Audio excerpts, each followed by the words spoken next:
Elshinta News and Talk. Pendengar, Polres Semarang membekuk seorang ayah yang melakukan tindakan asusila kepada anak tirinya selama 8 tahun. Perbuatan tercela itu dilakukan S, 38 tahun, warga Randu Gunting, Kecamatan Bergas, Kabupaten Semarang. Tindakan asusila ini diduga dilakukan pelaku sejak kelas 4 sekolah dasar SD begitu ya, sehingga hingga dengan kelas 11 sekolah menengah kejuruan atau SMK. Bagaimana kepolisian mengungkap kasus ini? Kami akan jumpai Kapolres Semarang AKBP Yovan Fatika. Elshinta News and Talk. Pak Yovan, miris sekali kalau saya membacanya tadi ya. 8 tahun dan dilakukan sejak kelas 4 SD. Bagaimana sebenarnya kasus ini, Pak Yovan? Ya, betul Mas. Jadi pada tanggal 16 Februari kemarin, unit PPA Polres Semarang itu menerima laporan dari saudara SW yang merupakan ibu dari korban SNA yang melaporkan bahwa anaknya ini disetubuhi oleh saudara S selaku terlapor atau pelaku, yang mana pelaku ini adalah ayah tiri dari korban. Jadi antara ibu korban dengan pelaku ini menikah di tahun 2011. Iya. Kemudian ibunya ini bekerja kurang lebih selama 10 tahun ini di Kalimantan Tengah di perkebunan kelapa sawit. Jadi dia tinggal dengan ayah tirinya. Iya. Gitu, Mas. Baik.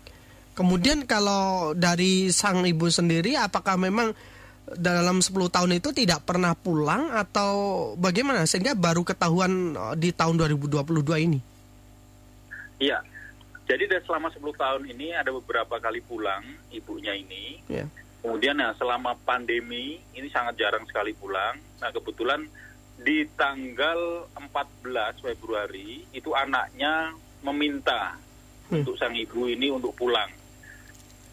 Nah, setelah pulang baru anaknya ini bercerita kepada ibunya bahwa selama dari kelas 4 SD sampai sekarang kurang lebih hampir 8 tahun itu menerima perlakuan yang tidak senonoh dari ayah tirinya. Kemudian ibunya langsung melapor kepada kami. Baik, ketika dari pelaku melakukan tindakannya ini sebenarnya modus dan motifnya apa ini, Pak Yovan?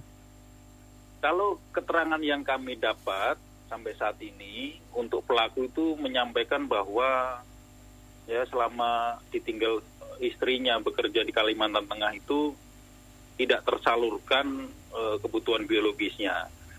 Namun hal yang lebih mencengangkan bahwa ini malah dilampiaskan kepada anak tirinya itu. Baik. Apakah memang dia melakukan perbuatan asusila ini sudah sampai puluhan kali atau berapa kali dari pengakuan, Pak Yovan?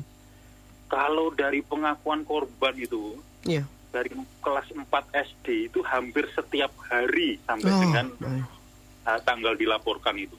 Sampai dikomunikasikan, sampai difoto untuk koleksi sang pelaku ini.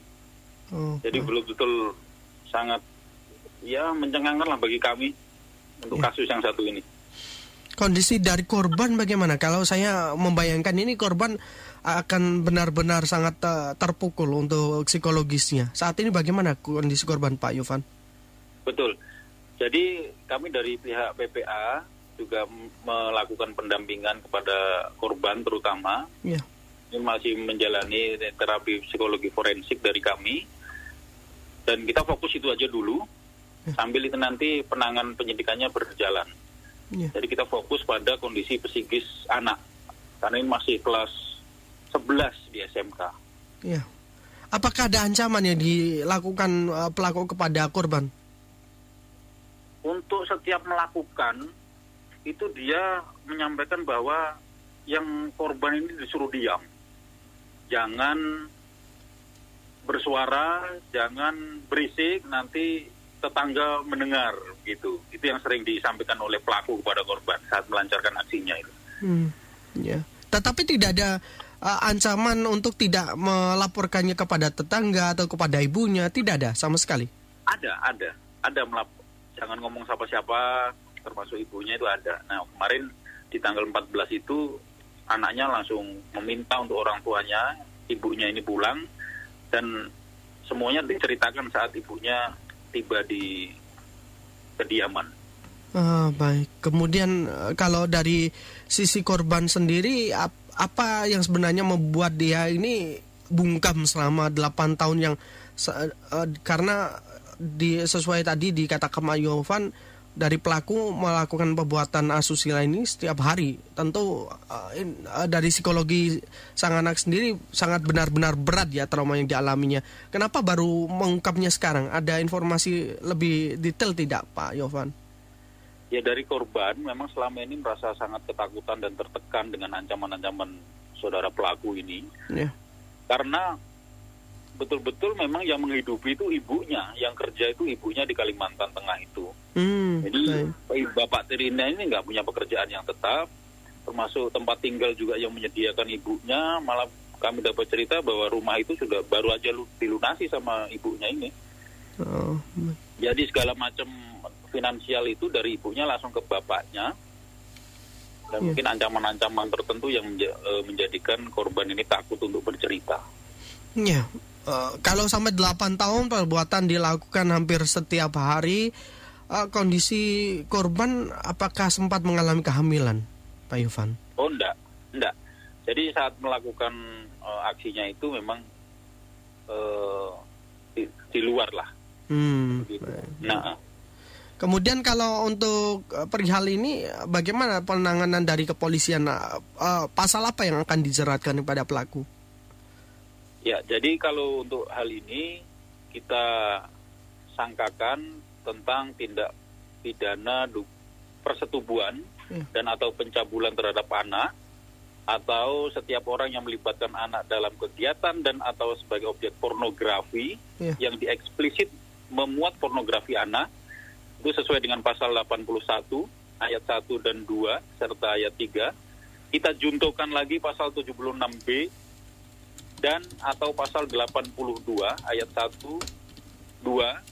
Kemudian kita juntokan lagi pasal 76E Undang-Undang Republik Indonesia nomor 17 tahun 2016 tentang penetapan peraturan pemerintah pengganti Undang-Undang nomor 1 tahun 2016 tentang perubahan kedua atas Undang-Undang nomor 23 tahun 2002 tentang perlindungan anak menjadi Undang-Undang atau pasal 37 junto pasal 11 Undang-Undang Republik Indonesia nomor 44 tahun 2008 tentang pornografi.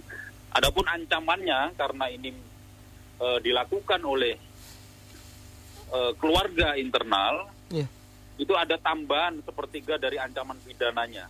Jadi kalau minimal 5 tahun sampai dengan maksimal 15 tahun ditambah sepertiganya. Kemudian untuk ancaman pidananya paling singkat 1 tahun mengenai Undang-Undang ITE-nya maksimal 12 tahun ditambah sepertiga lagi dari ancaman maksimal pidana. Jadi kami berharap ini nanti pasal-pasal yang kami terapkan ini betul-betul bisa membuat efek deteran bagi pelakunya, dan ini bisa pembelajaran untuk masyarakat yang lain. Ya, dalam kasus ini ada berapa banyak orang yang diperiksa oleh pihak kepolisian? Apakah ada saksi juga sebenarnya, Pak Yovan? Ada. Untuk sementara kita telah memeriksa 3 orang saksi, termasuk ibunya. Ini sudah kita periksa, dan dalam penyidikan kami ini kami juga masih menunggu hasil dari visum dan lab nanti dari hasil handphone yang digunakan oleh pelaku untuk mendokumentasikan korban. Ya. Berarti hanya ibu saja atau ada saksi lainnya? Ada saksi lain, termasuk ibunya jadi 4. 4, oh baik. Ya. Dari pelaku melakukan perbuatan asusila hanya di rumah saja atau ada tempat-tempat lain yang digunakan, Pak Yovan? Betul. Jadi hanya dilakukan di rumah, di kamar, termasuk barang bukti yang ada di foto, kemudian menurut keterangan korban, saksi yang lain itu sudah kita ambil semua sebagai nanti kelengkapan barang bukti, termasuk spray, kemudian baju saat melakukan tindakan itu kita sudah ambil semua. Baik, dari korban tidak pernah melaporkannya kepada pihak gurunya, Pak Yovan? Oh enggak, tidak pernah. Hanya kepada ibunya itu pun setelah ibunya datang.